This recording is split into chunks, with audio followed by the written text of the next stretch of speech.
Good morning everyone. இந்த ஒரு புதிய நாளை நமக்கு ஏசப்பா கொடுத்ததுக்காக அவருக்கு நன்றி சொல்லுவோம். இன்னைக்கு நம்ம படிக்க போகிற வேத வசனங்கள் சங்கீதம் 12. சங்கீதம் 12. ரட்சியும் கத்தாவே, பக்தியுள்ளவன் அற்று போகிறான். உண்மையுள்ளவர்கள் மனுபுத்திரரில் குறைந்திருக்கிறார்கள். அவரவர் தங்கள் தோழரோடே பொய் பேசுகிறார்கள். இச்சக உதடுகளால் இருமனதாய் பேசுகிறார்கள்.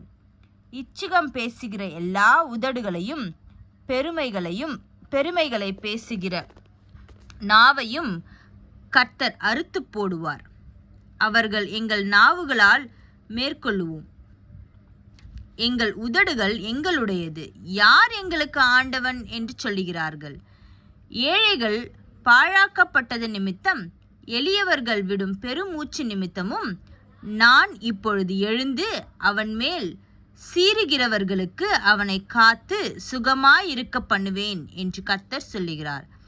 கர்த்தருடைய சொற்கள் மண் குகையில் 7 தரம் உருக்கி புடமிடப்பட்ட வெள்ளிக்கொப்பான சுத்த சொற்களாயிருக்கிறது.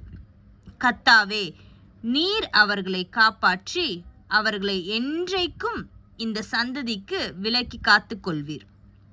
மனுபுத்திரரில் சண்டாளர் உயர்ந்திருக்கும்போது துன்மார்க்கர் எங்கும் சுற்றி திரிவார்கள். சங்கீதம் 12. Thank you. Have a good day.